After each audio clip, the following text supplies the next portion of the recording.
Hi friends, என்னோட ஸ்டைலில் சூப்பரான தக்காளி தொக்கு செய்கிறது எப்படின்னு தான் பார்க்க போகிறோம். வாங்க பார்க்கலாம்.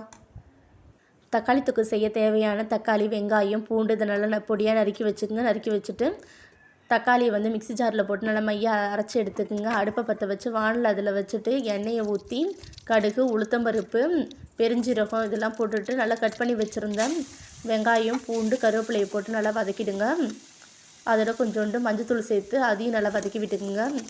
2 ஸ்பூன் மல்லித்தூள் சேர்த்து அதையும் நல்லா வதக்கிடுங்க. வதக்கிட்டு 3 ஸ்பூன் அளவுக்கு தனி மிளகாய் தூள் எடுத்துக்கோங்க. எடுத்துகிட்டு அதையும் நல்லா மிக்ஸ் பண்ணி விட்டுங்க. மிக்ஸ் பண்ணி விட்டுட்டு அரைச்ச தக்காளி விழுதியும் அதையும் சேர்த்து மிக்ஸ் பண்ணி விட்டுக்குங்க. மிக்ஸ் பண்ணி விட்டுட்டு தேவையான அளவுக்கு உப்பு போட்டுக்குங்க. போட்டுட்டு மிக்ஸி ஜாரில் கொஞ்சோண்டு தண்ணி ஊற்றி அதையும் நல்லா இதோட சேர்த்து மிக்ஸ் பண்ணிக்கோங்க.